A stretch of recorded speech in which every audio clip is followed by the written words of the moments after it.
Sri TV நேயர்களுக்கு வணக்கம். இப்போ பிப்ரவரி மாதம் 13ஆம் தேதி கோவையில் ஒரு கருத்தரங்கம் நடக்க போகுது அப்படின்னு சொல்லி ஒரு அறிவிப்பு வந்திருக்கு. என்ன கருத்தரங்கம் அப்படின்னா, யுஏபிஏ, அதாவது அன்லாஃபுல் அட்ராசிட்டிஸ் ப்ரிவென்ஷன் ஆக்ட், இதில் கைது செய்யப்பட்டவர்களுக்கு விடுதலை எப்போது, இதான் அந்த கருத்தரங்கத்தோடு பேர். இது முதல் கருத்தரங்கம் இல்லை தமிழகத்தில், இது தமிழகத்தில் நடக்கக்கூடிய 3வது கருத்தரங்கம் என்பதையும் நாம் நினைவில் கொள்ள வேண்டும். யார் அந்த யுஏபிஏ சட்டத்தில் கைது செய்யப்படுவார்கள் அப்படின்னு பார்த்தாச்சுன்னா, பெரும் பயங்கரவாத செயல்கள் இல்லைன்னா பிரிவினைவாத தேச துரோக செயல்களில் உள்ளவர்கள் கைது செய்யப்படக்கூடிய சட்டம் தான் யுஏபிஏ. அப்போ இது யார் நடத்துகிறாங்கன்னு அந்த இன்விடேஷனில் இல்லை. ஆனால் அதில் யாரெல்லாம் பேசக்கூடிய பலரில் சில முக்கியமான 3 நபர்கள் நான் சொல்கிறேன். ஒன்று வந்து நெல்லை முபாரக், எஸ்டிபிஐ தலைவர். இன்னொன்று வந்து கோவை ராமகிருஷ்ணன், அதாவது இந்த பெரியார் தீகாவின் தலைவர். இதை தவிர வந்து நம்ம பார்த்தோம் அப்படின்னா வன்னி அரசு விடுதலை சிறுத்தைகள்லேருந்து, இதெல்லாம் கொஞ்சம் ப்ராமினன்ட் நேம்ஸ். இதை தவிர வலது பக்கம் வந்து ஒரு நிறைய படங்கள் போட்டிருக்காங்க. அது யாரெல்லாம் யுஏபிஏ சட்டத்தில் கைது செய்யப்பட்டவர்களில் சிலர். அதில் யார் அப்படின்னா காடிங் அப்படிங்கக்கூடியவன். யார் அந்த காடிங்னா, இந்த கட்சிரோலி அப்படிங்கக்கூடிய பகுதியில் உள்ள நக்சல்களுக்கு உதவி பண்ணியதற்காக கைது செய்யப்பட்டவர் தான் இந்த காடிங்கக்கூடியவர், மாவோயிஸ்டுகளுக்காக. அதுக்கப்புறம் நீங்கள் பார்த்தீங்க அப்படின்னு சொன்னோன்னா ஷர்ஜில் இமாம், அப்புறம் உமர் காலிது. இப்போ இவர்களெல்லாம் படம் இருக்குது. அதுக்கப்புறம் முகமது அலி ஜின்னா அப்படிங்கக்கூடிய ஒரு பாப்புலர் ஃப்ரண்ட் ஆஃப் இந்தியாவை சேர்ந்த ஒரு பயங்கரவாதிக்குள்ள படமும், அந்த வேற எக்கச்சக்க பிஎஃப்ஐக்குள்ள பயங்கரவாதிகள் படம் வந்து வலது பக்கத்தில் அதில் இருக்கிறது. அப்போ நம்ம இதை எதை கவனிக்கணும் அப்படின்னு சொன்னால், தமிழ்நாட்டில் ஒரு ஹிந்துக்கள் ஒரு நிகழ்ச்சி நடத்துவதற்கு பிரச்சனை வரும்னு தடை விதிக்கக்கூடிய காவல்துறை, இந்த மாதிரி தேச விரோத செயல்களில் ஈடுபட்டவர்களுக்கு குரல் கொடுப்பதற்கு நிகழ்ச்சிகளுக்கு அனுமதி கொடுக்கிறார்கள் அப்படின்னு சொன்னால், தமிழக அரசு இந்த பயங்கரவாதிகளின் ஆதரவாளர்களுக்கு ஆதரவு தருகிறது, அப்படித்தானே இதுக்கு அர்த்தமாக இருக்க முடியும். இப்போ இதில் என்ன கவனிக்கணும்னா, இந்த டைமிங் என்னன்னு பார்க்கணும். இப்போது இதில் பிரதானமாக நீங்கள் பார்த்தீங்க அப்படின்னு சொன்னால், இப்போ வந்து இது 3வது கருத்தரங்கம். இது எப்போ நீங்கள் இடையில நீங்கள் பார்த்தீங்க அப்படின்னு சொன்னோன்னா, நியூயார்க்கில் இருக்கக்கூடிய புதிய மேயராக இருக்கக்கூடிய மம்தானி வந்து உமர் கலீதை விடுதலை செய்ய வேண்டும் என்று குரல் எழுப்பின உடனே இந்த விஷயம் கொஞ்சம் சூடு பிடிக்க தொடங்கியது. உடனே அங்கே அமெரிக்காவிலேருந்து ஒரு 6-7 பேர் உடனே இந்திய கவர்மெண்ட்டுக்கு லெட்டர் எழுதினாங்க.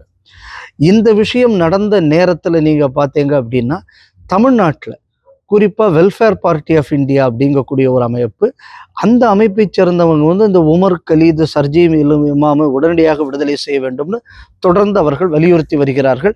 முகமது கவுஸ் அப்படிங்கக்கூடிய ஒரு போஸ்ட் கூட இடையில போட்டார். இந்த போஸ்ட் இந்த விடுதலைக்கு அப்பாற்பட்டு இதை ஏன் நம்ம கவனிக்கணும் அப்படின்னு சொன்னால், அவர் எதை அந்த போஸ்ட்டில் போடுறாரு அப்படின்னா, இன்னைக்கு பாருங்க, பெங்காலில் வந்து ஜமாயத்தே இஸ்லாமி கட்சி வெற்றி பெறக்கூடிய சூழல் வந்திருக்கிறது. அப்படி ஒரு வெற்றி என்பது வந்தால் அது தெற்காசிய அரசியலிலேயே ஒரு பெரிய மாற்றத்தை ஏற்படுத்தும். நல்லா கவனிச்சுக்கணும் அந்த வார்த்தையை. அப்போ தெற்காசிய பகுதியில் வருவங்கக்கூடியதையும் கூட அது உண்மைக்குமே அது வந்து பங்களாதேஷுக்கு ஒரு பெரும் மாற்றம், இது பல தியாகத்தின் விளைவாக வந்தது அப்படின்னு சொல்லி இந்த கட்சியை பற்றி ஸ்லாகிச்சு ஒரு பெரிய போஸ்ட் போடுறார். இந்த போஸ்ட் போடக்கூடிய காலங்களில் என்ன நடக்குது அப்படின்னு பார்த்தாச்சுன்னா, ஜார்க்கண்டில் ஒரு பங்காளத்தை சேர்ந்த ஒருத்தன் கொல்லப்பட்டான்னு கூடிய ஒரு காரணத்தை காட்டி சிக்கன் நெக்கு பகுதியில் ஒரு மாபெரும் கலவரம் நடந்தது. அது இந்தியாவின் வடகிழக்கு மாநிலங்களுக்கு போகக்கூடிய பாதையை முற்றிலுமாக அங்கு இருக்கக்கூடிய முஸ்லீம்கள் மறிக்கிறார்கள். மறித்து அந்த பக்கம் உள்ள ரயில்வே சொத்துக்களை எல்லாம் சேதப்படுத்துகிறார்கள். அப்போ இதை நம்ம இதை சேர்த்து வச்சு பார்க்கணும் அப்படின்னு சொன்னால், இந்த சிக்கனுக்கு நீங்கள் வந்து கட் பண்ணுங்க, வடகிழக்கு மாநிலத்தை நம்ம தனி நாடாக்கி விடலாம் என்று சொன்னதற்காகத்தான் இப்போ இந்த 13ஆம் தேதி பிப்ரவரியில் நடக்கக்கூடிய இந்த கருத்தரங்கத்தில் போடப்பட்ட ஃபோட்டோவில் இருக்கக்கூடிய ஷர்ஜீல் இமாம் கைது செய்யப்பட்டுள்ளான். அதுக்கு கூட தான் அந்த உமர் கலீது அவனோட அந்த கேஸில் தான் உள்ளே இருக்கானுங்க. இப்போ எதை கவனிக்கணும் அப்படின்னா, இதே மாதிரியாக ஜனவரி மாதம் 15-16 இந்த சிக்கன் நெக் பகுதியில் இந்த ஆர்ப்பாட்டம் நடந்தது. இது நடக்கக்கூடிய இந்த நேரத்தில் எஸ்ஐஆரை எதிர்த்து மம்தா பானர்ஜி இப்போது நீதிமன்றத்தில் வந்து ஆஜரை, நீங்கள் உடனடியாக எஸ்ஐஆரை பின்வாங்க வேண்டும் அப்படின்னு சொல்கிறாங்க. சொல்லக்கூடிய காரணம் என்னென்னா, எங்கள் பல ஓட்டர்களுக்கு வந்து இவங்க வந்து ஓட்டர் லிஸ்டில் இருந்து நீக்குகிறார்கள் அப்படின்னு சொல்கிறாங்க.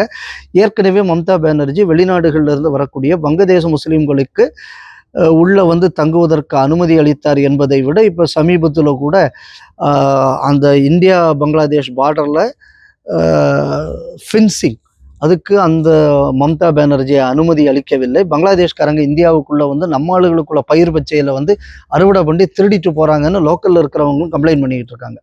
அப்ப இதை பார்க்கும்போது நம்ம எதை புரிஞ்சுக்கணும் அப்படின்னா, இப்போ வங்கதேசத்தில் அந்த கட்சி ஜெயித்தால் ஒரு மாபெரும் மாற்றம் அப்படின்னு சொல்லி தமிழ்நாட்டில இருந்து போஸ்ட் வருது. தமிழ்நாட்டில் இந்த பயங்கரவாதிகளுக்கு ஆதரவு தெரிவிக்கிற மாதிரி இப்போ இந்த கருத்தரங்கம் இது 3வது முறையாக நடக்கிறது.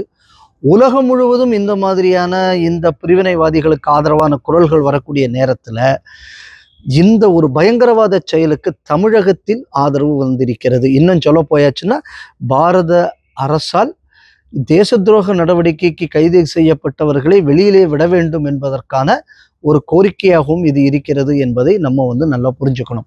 2வது இதில் எதை பார்க்கணும், நீங்கள் கார்டிங் கூட படம் இதெல்லாம் பார்க்கும்போது அவன் வந்து மாவோயிஸ்ட் சப்போர்ட்டர், இன்னொரு பக்கம் இருக்கிறது இஸ்லாமிய பயங்கரவாதிகள். நான் ஏற்கனவே எனக்குள்ள பழைய வீடியோக்குள்ள சொல்லிட்டு வந்தேன், இந்த இடதுசாரி இஸ்லாமிய ஜிகாதிகளுக்குள்ள ஒரு கூட்டு சதிங்கக்கூடியது உலகம் முழுவதும் தெரிகிறது. இதுக்கு முன்னாடி கனடா, ஆஸ்திரேலியா, யூரோப்பில் இருக்கிற பல நாடுகள், குறிப்பாக லண்டன், அதே மாதிரி இன்னைக்கு நியூயார்க் சிட்டி மேயர், இந்த மாதிரியான விஷயங்கள் வரும்போது நான் வந்து இதை கோடிட்டு காட்டியிருந்தேன். எப்படி வந்து இந்த லிபரல் லெஃப்ட்டும் ஜிகாதியும் எப்படி ஒவ்வொரு இடத்துல வந்து கைகோர்த்து செயல்படுகிறார்கள் என்பதை தொடர்ந்து சொல்லி வந்தேன். இந்த இன்டர்நேஷ்னல் ஃபினோமினா இன்னைக்கு வந்து நம்ம கோவையில் நடக்கக்கூடிய இந்த கருத்தரங்கத்திலும் நாம் பார்க்க முடிகிறது. அதனால இந்த உலகம் முழுவதும் எப்படி பல ஆட்சி கவிழ்ப்புகள், பல பயங்கரவாத நடவடிக்கைகள் இன்று தலைவிரித்து ஆடுவதற்கு எது காரணமான கூட்டணியாக இருந்ததோ அது இன்று நம் தமிழகத்தில் வேரூன்றி வருகிறது.